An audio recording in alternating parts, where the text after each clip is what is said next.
संजीवनी अस्पताल बाल एवं शिशु रोग, general surgery, plastic surgery, neuro surgery, नेत्र रोग, फिजियोथेरेपी, स्त्री एवं प्रसूति रोग, हृदय एवं शुगर रोग, हड्डी एवं जोड़ रोग, कार्डियोलॉजी, दंत रोग, इमरजेंसी चिकित्सक सुविधाओं में एक भरोसेमंद नाम है। ICU, NICU, cath lab, hair transplant, private कमरे, urology, CT scan, laparoscopy, accident, trauma, heart attack, जले का इलाज, डायलिसिस की सुविधाएं उपलब्ध हैं। सभी मरीजों को खाना फ्री दिया जाता है। आयुष्मान भारत हरियाणा सरकार और रिटायर्ड फौजी भाइयों के इलाज, इंश्योरेंस और TPA पैनल पर सभी सुविधाएं उपलब्ध। पूछताछ मोबाइल नंबर 7027566691। और रेजिडेंस सर्टिफिकेट बनेगा 5 साल का, तो ये बहुत मेरे को ये समझ में नहीं आया क्या जस्टिफिकेशन था 15 साल से 5 साल घटाने का। क्या नीयत थी? क्या हरियाणा की डेमोग्राफी बदलने की नीयत थी? क्या यहाँ के शेड्यूल कास्ट, बैकवर्ड क्लासेस, इनको उनके जो हक बनता है डोमिसाइल के नाते, उनके हकों से वंचित करने की नीयत थी? या जिनकी भी रिजर्वेशन है उनके लिए कॉलेज में है, स्कूल में है, इनमें सब में इनकी होती है। आपके सामने ये सारी है।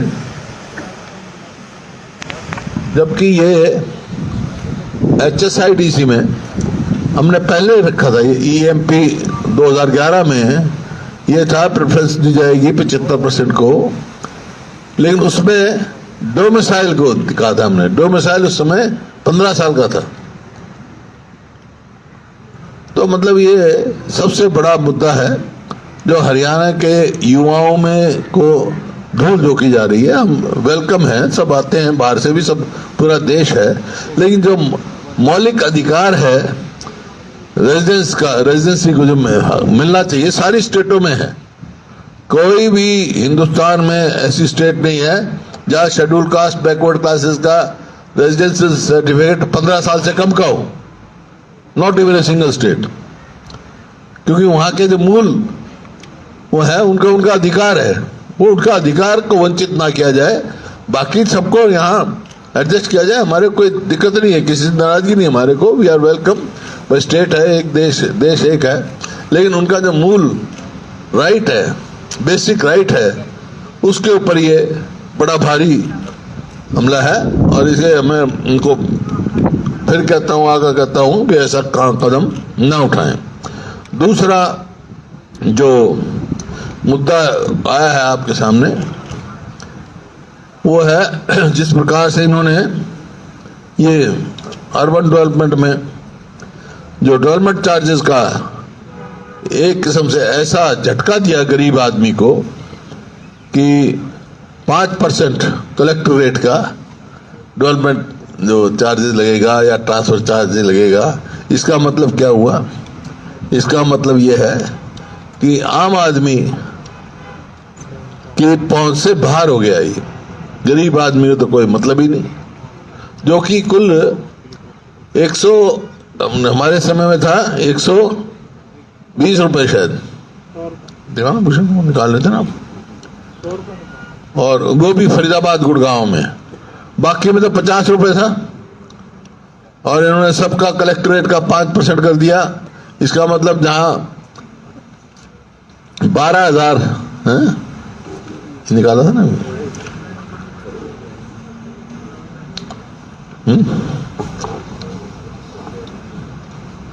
120 रुपए, और 2013 में 150 रुपए था।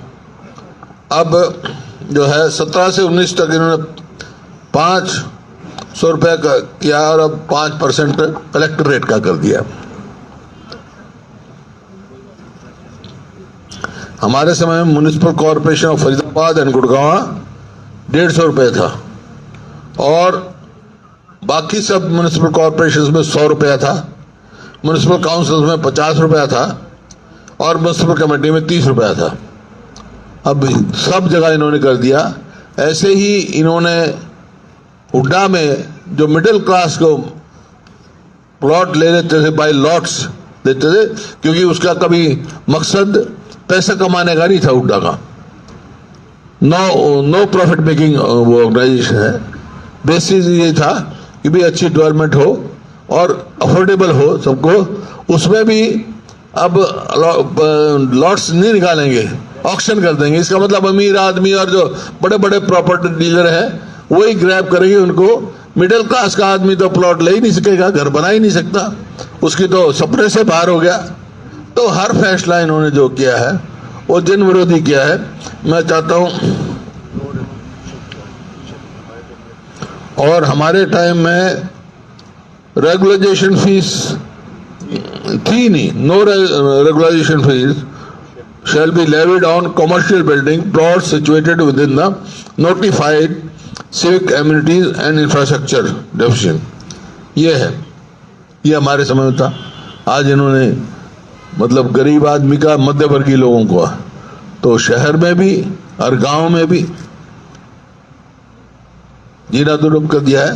तो मेरे आपसे ये रिक्वेस्ट है कि इन दो इश्यूज का, जो मैं इसी वास्ते और कोई इशू नहीं चाहता हूँ, बहुत मुद्दे हमारे पास जो एडजॉर्नमेंट मोशन वगैरह दी हमने, बहुत चीज़ें मैं आपको वैसे बता देता हूँ। ये हमने अनएम्प्लॉयमेंट पे दिया है, और ये जो बारिश, बेमौसमी बारिश से नुकसान हुआ है किसान का, उस पर दिया है। इलीगल माइनिंग पर दिया है, कॉलिंग अटेंशन आंगनबाड़ी पे दिया है, ओल्ड एज पेंशन जो कई बहुतों की कटी उन पे दिया है, ड्रग मेनांस पे दिया है, और जो एजुकेशन का स्तर जिस प्रकार से प्रदेश में गिरा उस पर दिया है, स्वास्थ्य पे दिया है,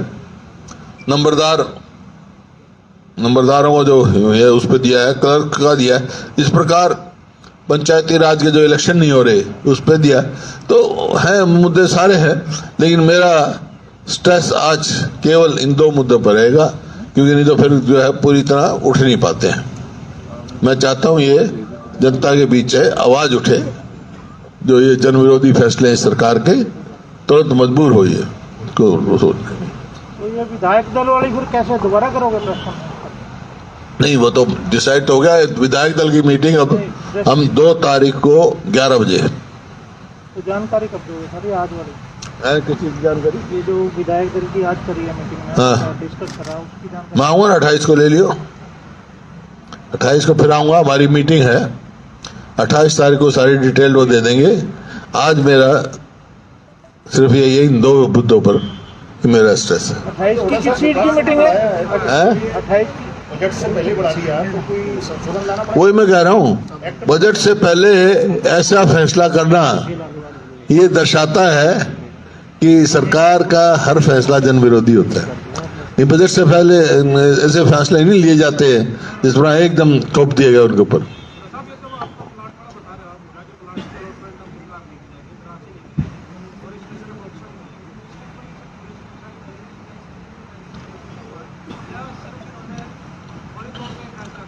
अथॉरिटी में डिसाइड किया होगा ना, लेकिन लागू कर दिया हो।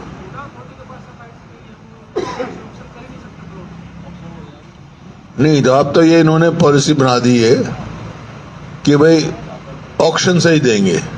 अब ऑक्शन का क्या है, ऑक्शन भी स्टेज वाइज करें। जैसे मान लो एक सेक्टर है, उसमें 100 प्लॉट है, तो क्या करेंगे, 15 प्लॉटों की ऑक्शन निकालेंगे। तो 15 जो प्रॉपर्टी डीलर हैं, जो मतलब ऑक्शन में ले लेंगे, बाद में और महंगे बेचेंगे, वो ले लेंगे। 100 का भी नहीं इकट्ठा निकालते। तो ये गलत पॉलिसी है, ये जन विरोधी पॉलिसी है। इसका मतलब तो मध्यवर्गीय लोग या जो सर्विसेज में है उनको तो मकान बनाना सब एक सपना हो गया। ये जो आप कह रहे हैं हुड्डा साहब, ये खाली हुड्डा का नहीं हुआ है, ये HSIDC में भी हो गया है। ये ऑक्शन जो है ना, प्लाट की ऑक्शन, ये HSIDC प्लॉट में भी होगा और हुड्डा के भी हो गया, दोनों में हो गया। देखो HSIDC के प्लॉट्स के मैं दूसरा है कि वो तो इंडस्ट्री के लिए टू अर्न प्रॉफिट है। भाई रोटी कपड़ा मकान, तो इसके लिए तो सरकार को वो सोचना चाहिए ना। ये तो बेसिक नेसेसिटी है, रोटी कपड़ा मकान। जब आम आदमी मकान ही नहीं बना सकता, HSIDC का पहले रेट तय होता है, फिर होता है, लेकिन उसमें ऑक्शन रखती है, वो एक अलग बात है। क्यों, दैट इज जो भी इंडस्ट्री लगाए that will to earn profit, but मकान तो प्रॉफिट के लिए नहीं लेता गरीब आदमी, मिडिल क्लास। भाई अमीर आदमी तो बना ही लेंगे, ऑक्शन में भी ले लेंगे।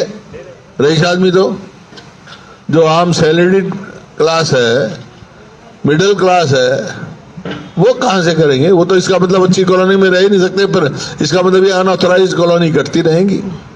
सर, जो आप डोमोसाइल वाला बता रहे हो कि 5 साल कर दिया है, आपको लगता है कि सरकार इस फार्मूले के जरिए वोट बैंक की राजनीति करिए, वोट बैंक इसके पीछे की वजह है? तो मैं कह रहा हूँ डेमोग्राफी बदल रहे हैं कि अंडर द गार्ब ऑफ एक हरियाणा एक हरियाणवी, कैसे हो सकता है?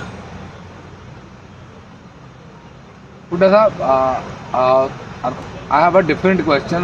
Ram Rahim has been given a Z security, and Ram Rahim, he has been released on the furlough, and now he has been given a Z security.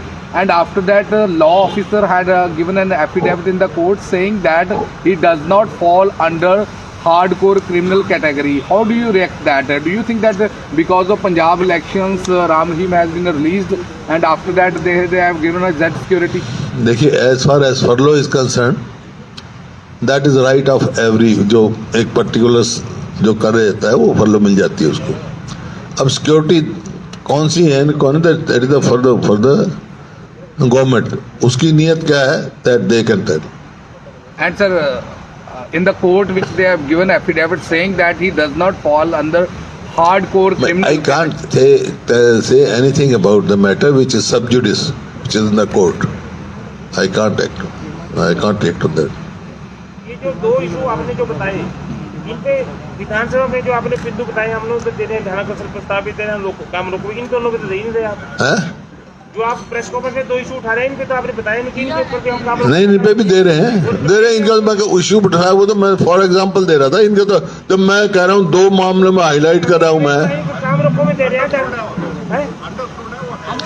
देर यार आप इतने समझदार हो डॉक्टर साहब, मतलब उनका तो पासिंग रेफरेंस दे रहा हूँ मैं। वैसे तो बहुत मुद्दे हैं, लेकिन ये 2 मुख्य मुद्दे उठा क्या जो जिन इश्यूज पे हम दे रहे हैं, जो आज की सीआरबी मीटिंग हुई है, वो बताई दो इशू तो आपके आई जाए। बता तो दिए मैंने, सारे बताए तो थे। इसी वास्ते तो आपने कहा कि सवाल पूछ लिया मेरे से, उनमें तो ये तो कहा ही नहीं आपने, तब इसका मतलब मैंने तो बता दिए ना सारे। बस फिर तो ये काम रोको में दे रहे हैं,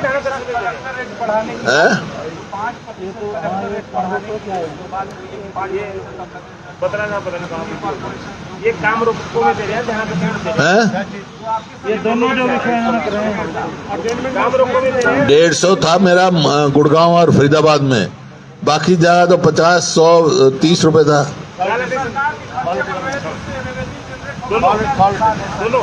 सरकार तो पहले भी थी, हमारे साहब में भी थी। खर्चा बढ़ रहा किस चीज में भाई? 7 साल हो गए इनको, और 2 से 2.5 साल इस सरकार को हो गए। कोई 1 इंच मेट्रो लाइन गई है, रेलवे लाइन गई है, कोई पावर प्लांट लगा है, कोई यूनिवर्सिटी बनी है? किस चीज में खर्चा है? सिर्फ कर्जा बढ़ाया ना। 3C, हाँ, कर्जा, करप्शन, क्राइम। ओम प्रकाश धनखड़ कहते हैं कि ये जो बढ़ाया शुल्क ये गलत है, और इसको मैं सिफारिश करूंगा कि इसको कम किया जाए। ओम प्रकाश धनखड़ का कल बयान आया कि ये जो 5% बढ़ाया है ना विकास शुल्क, ये ज़्यादा है और इसको सरकार को कम करना चाहिए। तो और मैं क्या कह रहा हूँ? ओम प्रकाश धनखड़ को मेरे से अलग बात कह रहे हैं, मैं भी ये कह रहा हूँ फौरन विड्रॉ करना चाहिए। सर, एक धर्म परिवर्तन लॉ आ रहा है, जो how do you see that? नहीं तो पिछली बार मैंने कहा था, मैं 66 से हरियाणा बना है, अब तक तो कोई केस आया नहीं जो इनको जरूरत पड़ेगी। नहीं होना चाहिए। नहीं जरूरत पड़ नहीं, जरूरत हो तो करो, लेकिन हरियाणा में तो ऐसी कोई जरूरत पड़ी नहीं, अब तक कोई हुआ ही नहीं। मेरे नोटिस में तो कोई नहीं आया जो कानून की जरूरत पड़े। भर्ती परीक्षाएं लगातार रद्द हो रही है, पेपर हैं? परीक्षाएं रद्द हो रही है, इस पर भी कुछ है विधानसभा के लिए तैयार? विधानसभा में सब कुछ है, लेकिन मैं जो बात कही है ना, मैं तो इन 2 के सिवाय कुछ ज्यादा आप रिएक्ट नहीं करूंगा। मैं आपसे रिक्वेस्ट यही है कि भाई 2 इशू उठाओ आप, ये बहुत इंपॉर्टेंट है। बाकी तो हमने पिछले भी विधानसभा में उठाए थे, अब भी उठाएंगे। भर्ती का नहीं उठाया हमने विधानसभा में, आज तक तो कोई जवाब आया नहीं। वो तो इनका SIT बन गई, किसी की रिपोर्ट नहीं आती है।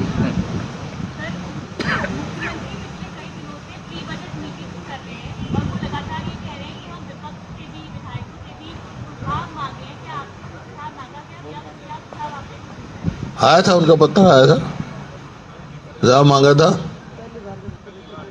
और ये सुझाव मैं आपके माध्यम से देता रहता हूं उनको,